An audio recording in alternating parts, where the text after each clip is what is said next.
السلام عليكم ورحمة الله. إن الحمد لله نحمده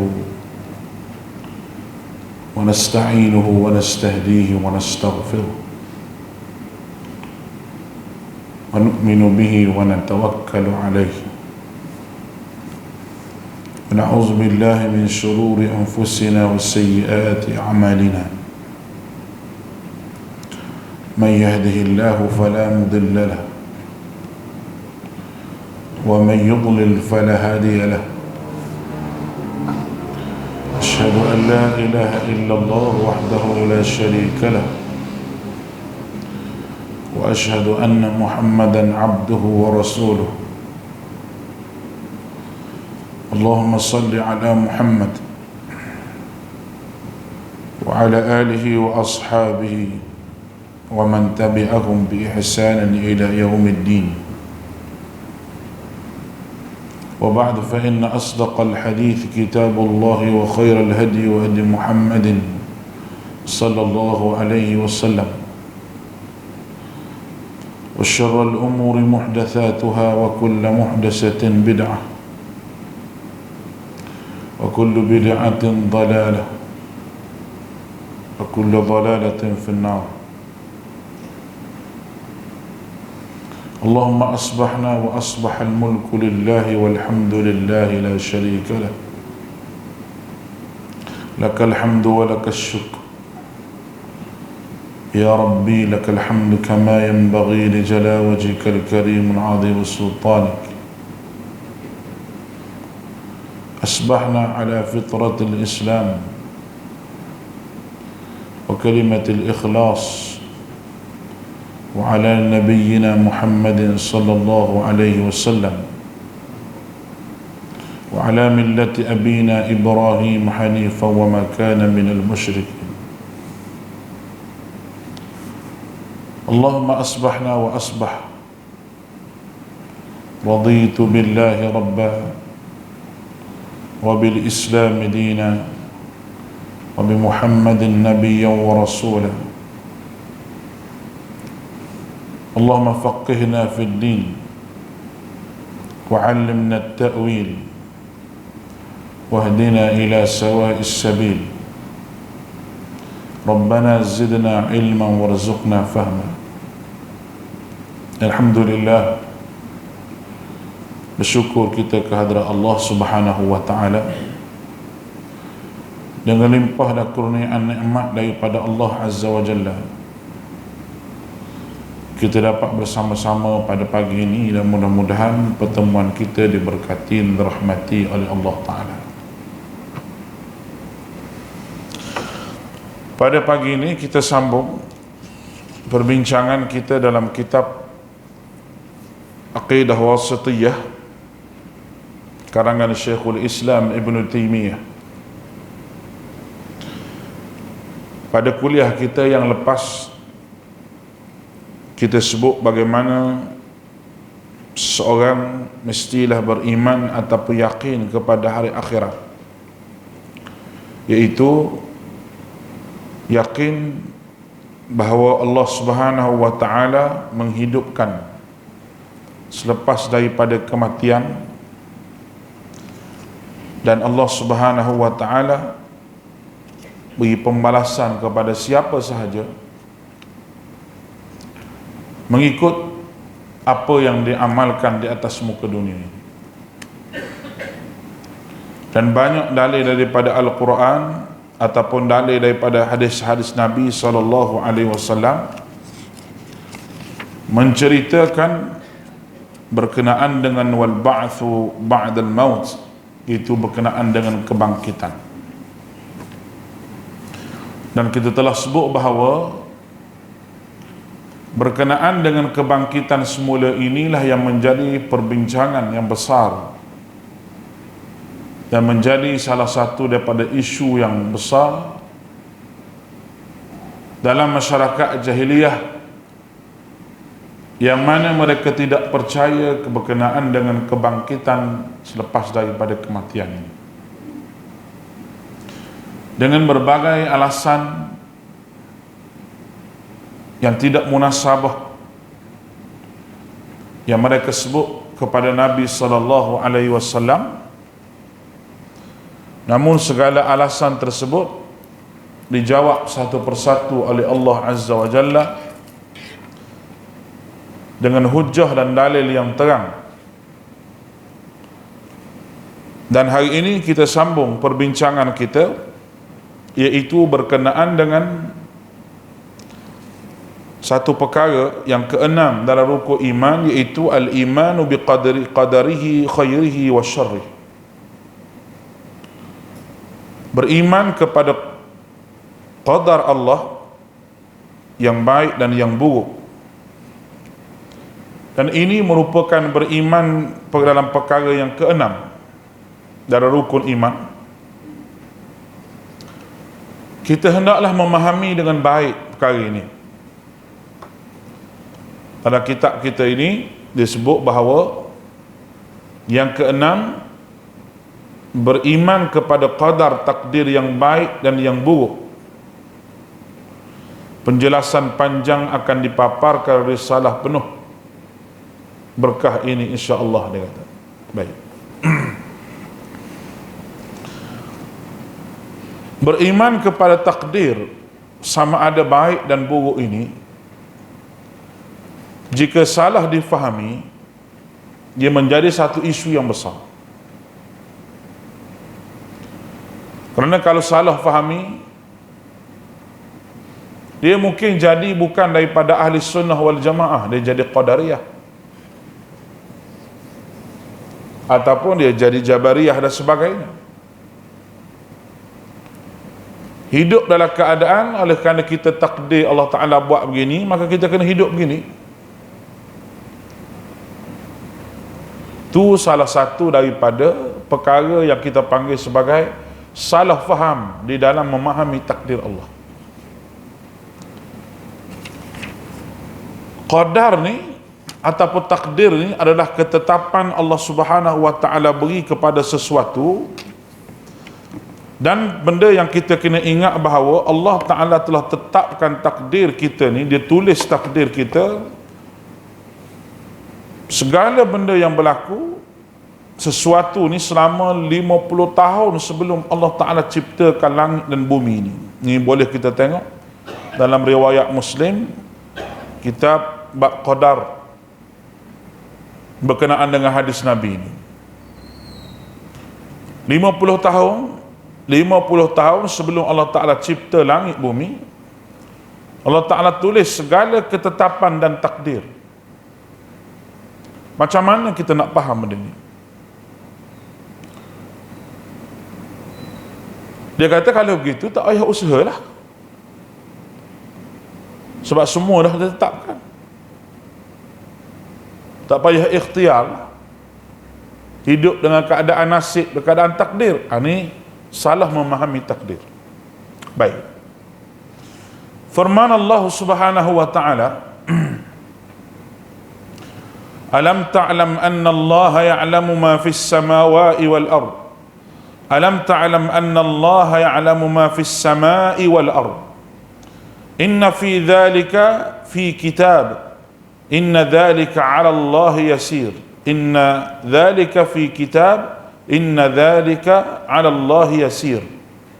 Suratul Hajj ayat yang ke-70.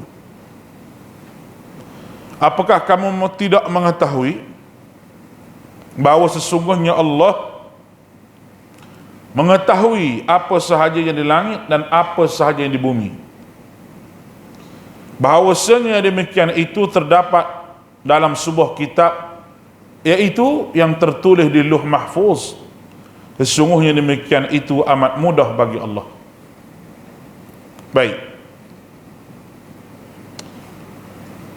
Untuk kita faham takdir dengan baik dan jelas ini, dan kita beriman dengan takdir ini, adapun untuk kita faham takdir dengan buruk, dengan tidak baik, maka maksudnya adalah keburukan yang ditakdirkan, bukan keburukan takdir itu sendiri merupakan perbuatan Allah. Baik. Konsep yang pertama kita kena faham, Allah Subhanahu wa taala menetapkan semua dengan ketetapan yang baik. Itu ketetapan Allah.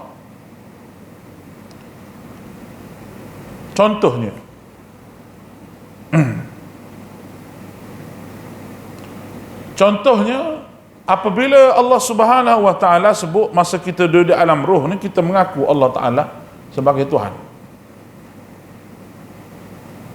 Semua sekali. Kemudian untuk menyambung kelangsungan apa yang kita sebut di dalam alam roh tadi, bahawa mengaku Allah Ta'ala sebagai Tuhan, Allah Ta'ala beri hidayah melalui Nabi untuk kita ikut apa yang kita sebut di alam roh, iaitu alastu bi rabbikum qalu bala syahidna. Kita telah mengaku Allah Ta'ala sebagai Tuhan dengan penyaksian. Apa yang kita sebut di alam roh tu kita tidak akan dapat tahu kecuali Allah Ta'ala beritahu pada kita. Asbab musabab Allah Ta'ala beritahu yang kita tahu kita sebut apa di alam roh tu. Kalau tidak, kita tak tahu kita sebut apa di alam roh tu. Kemudian Allah Ta'ala kirim Nabi untuk kita ikut. Jadi kalau kita nak faham sini, dan jadi keburukan di sini berdasarkan apa yang ditakdirkan Allah Ta'ala juga, tetapi manusia yang nak kepada keburukan itu. Bukan Allah tetapkan keburukan untuk manusia jadi buruk, untuk manusia jadi jahat. Ketetapan Allah, memang Allah Ta'ala buat syaitan, Allah Ta'ala juga buat Nabi. Kedua-duanya mari pada Allah. Boleh faham ni? Kedua-duanya mari pada Allah. Tetapi adakah Allah Ta'ala buat syaitan untuk Allah Ta'ala ni suruh manusia ikut syaitan? Tidak. Ya Allah Ta'ala sebut dalam Al-Quran, inna hadainahu sabila imma syakira wa imma kafura. Aku beri hidayah kepada kamu ini, wahai manusia, kamu mungkin boleh jadi dua keadaan. Imma syakira, sama ada kamu menjadi golongan yang bersyukur, wa imma kafura, ataupun golongan yang kufur. Maka Allah Ta'ala ni dia bagi manusia pilihan setelah dia sebut bahawa ketetapan yang baik Allah Ta'ala tentukan kepada dia dulu di alam roh dulu. Jadi kalau mu nak sambung wahai manusia, apa yang ada di alam roh dulu, maka ikutlah Nabi. Tapi kalau tak mau sambung ketetapan yang baik, kita nak ubah ketetapan yang baik Allah tetapkan itu menjadi ketetapan yang buruk, kita ikut syaitan. Syaitan tu memang Allah Ta'ala tetap dah dia jadi jahat. Kita pun tak pernah dengar lagi syaitan tu bertaubat. Ni boleh faham tak? Saya takut tuan-tuan tak faham je. Kalau tuan-tuan tak faham, kering saja tekuk saya ni. Jadi berdasar kepada firman Allah Ta'ala lagi, innallaha la yughayyiru ma biqaumin hatta yughayyiru ma bi anfusihim. Bismillah. Innallaha la yughayyiru ma biqaumin, Allah Ta'ala tidak mengubah ketetapan yang baik yang Allah Ta'ala tentukan kepada satu-satu kaum. Itu makna innallaha la yughayyiru ma biqaumin hatta, sehingga yughayyiru ma bi anfusihim, dia yang mengubah ketetapan yang baik itu menjadi ketetapan yang tidak baik. Maknanya siapa yang ubah? Orang tu yang ubah. Orang tu yang nak kepada kejahatan. Orang yang buat itulah yang nak kepada kemurkaan Allah Subhanahu wa Ta'ala. Bukannya daripada awal-awal lagi Tuhan nak suruh jadi jahat apa. Tetapi adakah Allah Ta'ala tak tahu? Allah Ta'ala tahu, di bawah pengetahuan Allah. Akhir hidup dia tu macam mana? Di bawah pengetahuan Allah. Tuhan tahu. tapi sebagai ujian kepada manusia keburukan ini. Sebab tu hidup ini sebagai ujian bagi kita, untuk kita hidup sama ada nak jadi hamba Allah ataupun nak jadi hamba syaitan. Allah Ta'ala tahu kesudahan macam mana, Allah Ta'ala tahu. Oleh kerana itu Nabi kita Muhammad SAW sebut wasyarru laisa ilaik. Ni kita boleh tengok dalam riwayat Muslim. Dan keburukan tidak disandarkan kepadamu, dan keburukan tidak disandarkan kepadamu. Apa maknanya? Sebagai contoh, kita mendapat keburukan pada sebahagian makhluk yang ditakdirkan. Contoh, ada ular, ada jengking, ada binatang buah, dan macam-macam lah. Semua tu buruk bagi manusia. Ular, jengking ni buruk. Manusia tak mahu benda-benda begini, dah tidak sesuai. Tu jenis binatang, Allah Ta'ala tentukan begitu. Takdir Allah Ta'ala tentukan begitu, keburukannya begitu. Adakah manusia nak ambil keburukan itu? Tentu tidak. Ular, jengking ni satu binatang yang berbisa, ataupun binatang-binatang buah yang lain, ya Allah Ta'ala ciptakan. Kita kata untuk apa? Allah Ta'ala ciptakan yang di sampingnya ada keburukan bersama dengan dia. Kalau jengking, ada sengak dia, kena sengak dia sakit. Ular, ada bisa dia, kena bisa dia mungkin boleh bawa mati.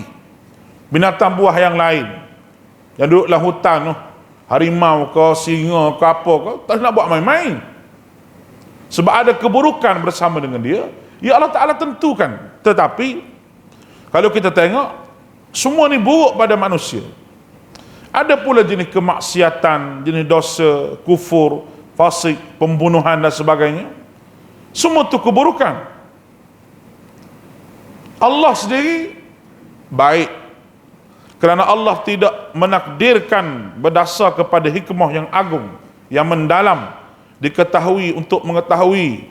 Dan jika manusia tidak ambil hikmah daripada apa yang Allah Ta'ala tentukan, takdirkan, berbentuk keburukan yang manusia cari benda tu, menyebabkan Allah Ta'ala bagi, takdirkan keburukan kepada dia, itu adalah satu perkara yang manusia kena renungi. Sebab apa dia jadi gitu? Mesti ada sebab yang tidak baik dia dengan Allah Subhanahu Wa Ta'ala. Baik, daripada sini ni kita kena tahu bahawa keburukan yang disandarkan kepada takdir, sebagaimana hadis yang kita sebut tadi, adalah berdasar kepada apa yang ditakdirkan dan dilakukan, bukan berdasar kepada takdir itu sendiri merupakan takdir dan perbuatan Allah. Maknanya keburukan yang manusia duduk pada manusia itu berdasar kepada apa yang manusia nak begitu, maka baru Tuhan takdirkan begitu.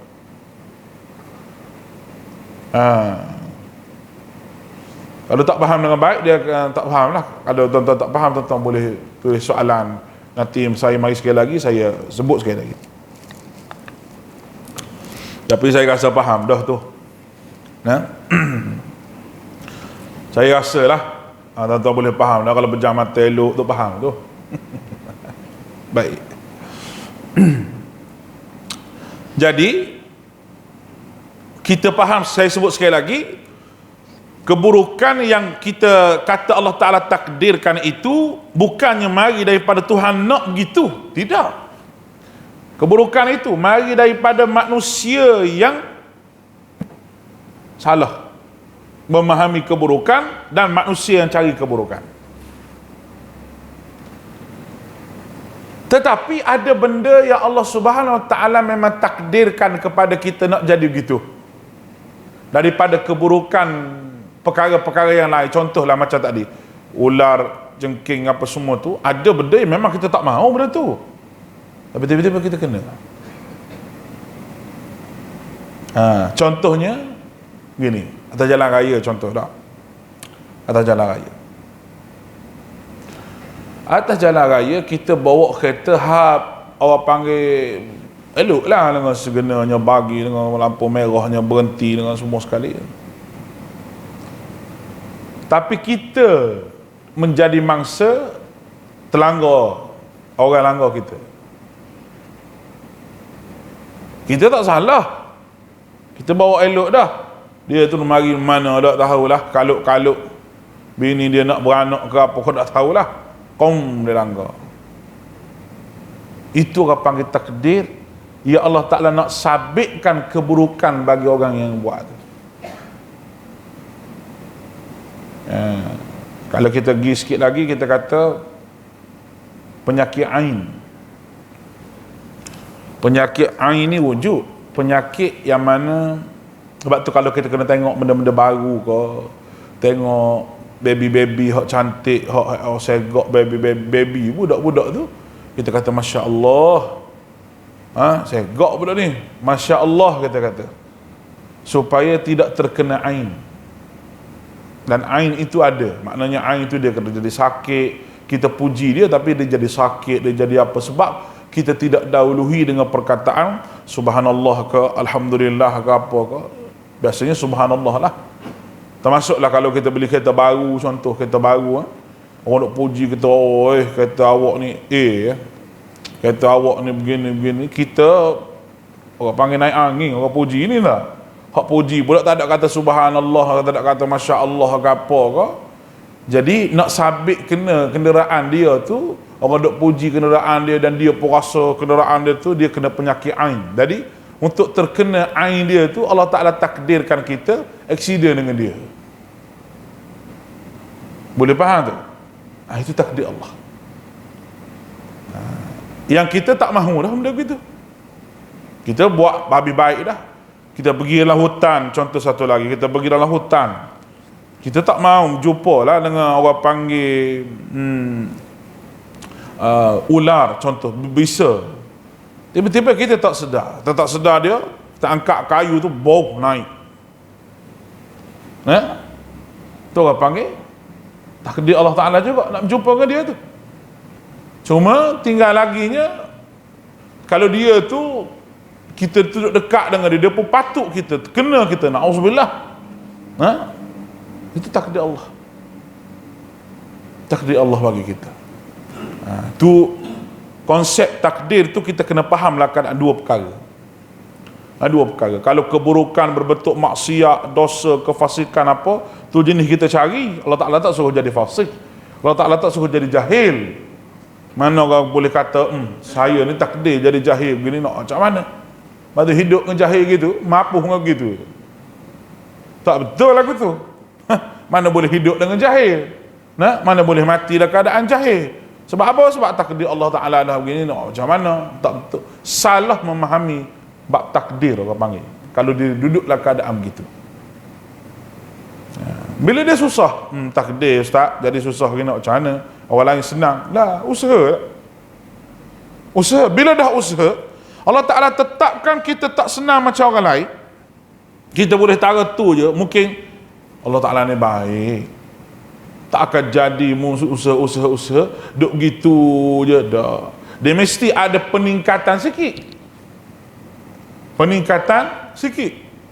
Maka itulah hasil daripada apa yang takdir Allah Ta'ala kepada kamu. Walaupun kamu target nak macam dia, tapi Allah Ta'ala bagi setakat ni, setakat tu. Yang mungkin kita usaha lagi, Tuhan bagi lagi. Kesudahan akhir sekali tu, episod cerita kita tu, Allah Ta'ala tahu macam mana kesudahan dia, di bawah pengetahuan Allah. Yang kita kata Allah Ta'ala ikut kita pula nak jadi gini, bukan maksud begitu. Tapi kesudahan akhir hidup kita ni Allah Ta'ala tahu dah, sebab ditulis dah. Kadang-kadang Allah Ta'ala masukkan orang-orang lain untuk melengkapkan cerita kehidupan kita. Allah Ta'ala lengkapkan dengan orang lain untuk orang panggil nak melengkapkan kehidupan cerita kita itu. Bismillah. Kalau saya cerita sikit,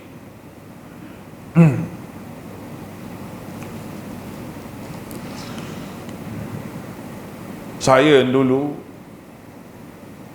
umur lebih kurang dalam silap saya 14-15 tahun gitu.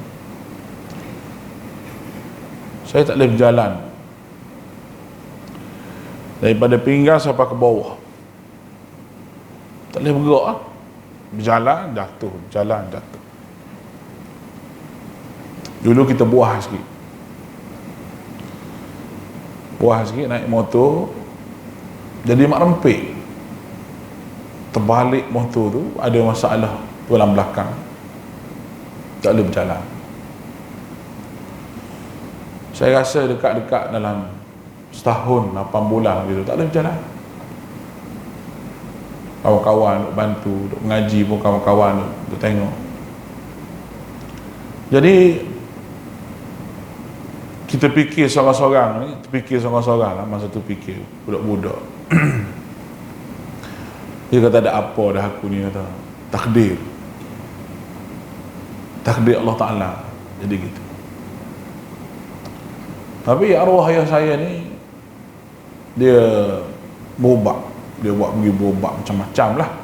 Sebab doktor kata ni masalah saraf, kena buat fizioterapi, pergi buat fizio lah, buat berjalan. Doktor sebut bahawa tak tahulah, dia kata nak boleh berjalan ke tidak, Allahu a'lam lah. Tapi kalau berdasar pada usia dia ni, rasa macam boleh berjalan. Kita ni nak bagi tahu takdir Allah, kita tak mahu benda begitu. Saya pun duk selesai kata takdir Allah, biarlah aku jadi gini, tak apalah, macam mana. Duk rasa duk fikir seorang-seorang hidup ni tak kira kena ada orang bantu, siapalah nak bantu. Mak ayah makin tua. Tapi mak ni dia bagi semangat, tak apa, dia kata Allah Ta'ala nak bagi satu benda tu, dia tahulah, dan dia tu bagi mengikut kadar kemampuan kita boleh pikul lah benda tu. La yukallifullahu nafsan illa wus'aha.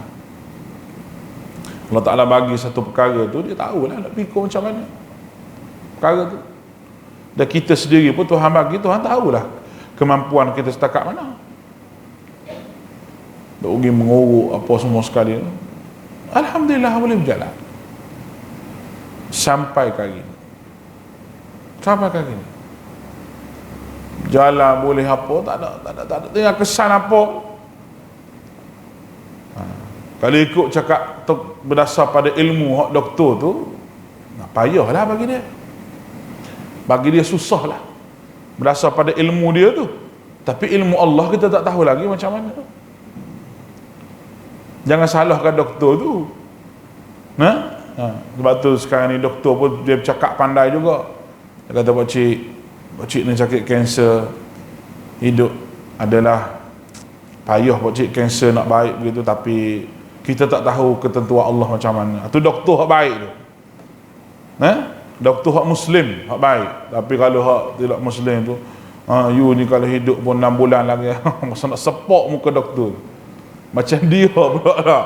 Ada orang yang pergi di hospital dia sebut begitu, hidup 6 bulan lagi ke 7 bulan, macam dia tahu-tahu pula dia pula ada WhatsApp group dengan Malikil Maut ke macam mana.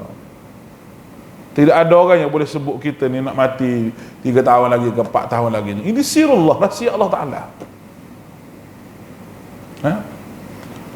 Lepas tu nak cerita saya lah, bukan nak ambil simpati, tapi nak beritahu takdir Allah. Saya mengajar di satu tempat tu, pengsan lepas pada mai isyak tu, jatuh 3-4-5 tahun lepas lah jatuh. Jatuh tu pergi hospital semua 3 kali, 2 kali 3 kali dah saya jatuh di tempat kuliah ni. Kali pertama dulu pergi di hospital, doktor kata ada masalah sumbat jantung tersumbat. Masa tu besar, masa tu ni kurus dah ni. Baju saya jubah-jubah besar-besar tu semua saya bagi pada orang hak besar jugalah, tapi dia rendah. Saya ni besar je, tinggi. Lepas tu lebih-lebih lagi isteri saya buat sapu bantal, siapa nak pakai besar-besar, buat selimut. Saya pun gila, doktor kata jantung tersumbat, tengok apa tu ustaz kena buat ni angiogram dia panggil. angiogram, masuk wire kat sini, masuk kat sini, masuk kat celah kangkar ni, masuk. Tinggallah stand di sini, dia kata stand jantung kat saluran ni. Saya kata gitu. Tak apalah, buatlah. Nak bagi tahu takdir Allah gitu. Buatlah tengok. Habis itu masalah. Legalah. Boleh menyawa, boleh apa semua. Lepas tu duduk step yang ketiga yang saya alami sekarang ni, iaitu kanser darah.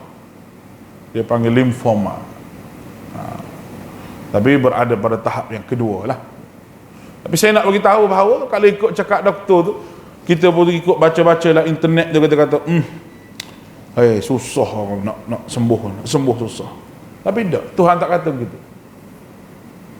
Kita tak tahu rahsia Allah Ta'ala di akhir hujung kita macam mana. Cuma kita kena ubah penyakit-penyakit itu, kita kena jaga. Kita kena hidup macam orang lain. Kita kena happy, kita kena teruskan kehidupan kita. Jangan kita duduk fikir seorang Allah sudah nak nyakit. Tidak. Dalam masa yang sama kita berubah. Dalam masa yang sama kita berubah. Apa sahaja ubah. Kita berubah. Macam mana cara pun kita berubah. Tapi yang paling jelas sekali, gaya pemakanan kita lah tu nombor satu sekali. Tu nombor satu sekali. Dan kita jangan salahkan keturunan apa, sebab keturunan ni ada darah ni begini. Jangan. Tu faktor yang doktor sebut. Tapi jangan kita rasa kecewa Allah. Kenapalah aku mari daripada keturunan begini? Tak boleh. Itu orang panggil qadarullah. Takdir Allah Ta'ala kepada kita. Saya sebut tu adalah untuk memahami takdir Allah. Qadarullah. Segala keburukan yang nak hinggap di tubuh kita ni, kita pun tak mahu. Dan kita cuba alih dengan sedaya upaya. Sebab itu keburukan yang berbentuk penyakit yang saya sebutkan tadi. Tapi Allah Ta'ala pilih kita. Nak marah pada Allah. Kenapalah Tuhan pilih aku begini? Kenapa? Tak perlu tanya dah. Kenapa Tuhan pilih itu tak perlu tanya. Sebab apa? Sebab Allah yang nak lagu tu. Allah yang nak begitu. Adalah hikmah dia. Apa dia hikmah sakit ni? Allah banyak perkara. Tuhan ampun dosa kita. Kalau kita ingat kita duduk dalam keadaan sakit, Tuhan nak ampun dosa kita. Yang mungkin Allah tak nak membersihkan kita sebelum kita jumpa dengan Allah. Kita duduk bangga kata kita sihat. Alam saya Ustaz, demam pun duduk, sesemua pun duduk. Jangan duduk sedap sangat. Takut apa? Takut kita tak pernah sakit ni. Orang tak pernah sakit, dia boleh pergi dua perkara. Dia boleh pergi kepada kufur. Dia rasa dia tu sihat, tak pernah sakit. Yang kedua, dia boleh pergi rasa bersyukur kerana Allah Ta'ala tak bagi dia penyakit. Boleh faham tak? Dua perkara. Bila sakit Tuhan bagi pada kita, kita kena berubat. Dalam masa yang sama, kita kena ingat bahawa inilah ketetapan Allah kepada kita. Ya Allah Ta'ala nak kita jadi begitu, dan mungkin Tuhan nak ampun dosa kita. Kita memahami takdir daripada Allah Subhanahu Wa Taala. Jadi, kalau saya sebut tadi, kita pun hiduplah dengan cara kita lah. Hari-hari boleh baca Quran, hari-hari boleh sedekah, hari-hari boleh senyum, boleh pergi ke mana-mana. Tak ada masalah, jangan duk fikirlah sangat. Sakit tu jangan duk fikir. Kalau kita fikir sakit kita, tak gerak ke mana. Lagi sakit tu bertambah. Sakit tu bertambah. Allah Ta'ala buatlah tubuh kita ni. Doktor sebut, doktor duk syarah saya tu sejam lebih. Biasa saya duk syarah pada orang. Doktor duk syarah pada kita tu sejam lebih. Dia bagi begini. Ada kata hidup kita ni, dalam Allah Ta'ala buat, ada kata dalam tubuh kita ni ada kuman yang baik, ada kuman yang jahat. Kuman yang baik dalam tubuh kita ni, virus yang baik ni, dia akan bergerak dengan pemikiran yang baik. Allah, Tuhan ni bijak. Bukan hak luar ni, dia jahat baik ni. Kita nampak tak? Tapi dalam tubuh kita ni, hak baik dengan hak jahat ni, dia bertindak mengikut emosi kita. Emosi kita. Oleh kerana tu orang yang menyakit kanser, contoh saya sebut tadi, dia tak boleh fikir benda-benda yang bukan-bukan. Kerana mudah merebaknya kuman yang jahat tadi, virus yang jahat tadi. Dia kena fikir penuh dengan kebaikan. Dia kena fikir penuh dengan hikmah. Sebab apa? Benda tu yang akan lawan penyakit dalam tubuh dia. Ada ke tak orang berjaya sembuh daripada penyakit ni? Ada.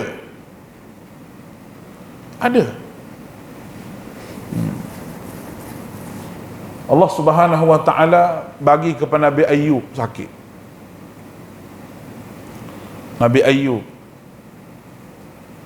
dia berdoa pada Allah Subhanahu wa taala supaya Allah taala rahmati dia, pelihara dia. Allah taala suruh dia buat beberapa perkara.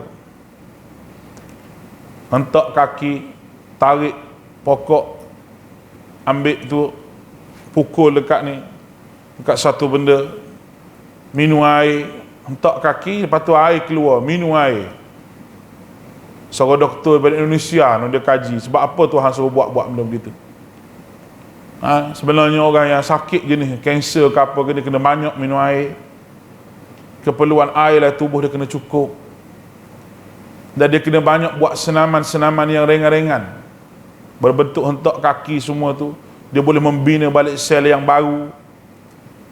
Allah Ta'ala suruh tu bukan sahaja mukjizat, tapi Allah Ta'ala suruh tu ada hikmah. Kalau mukjizat Nabi tu satu hal, tapi setiap perkara yang Tuhan buat ni ada hikmah dia.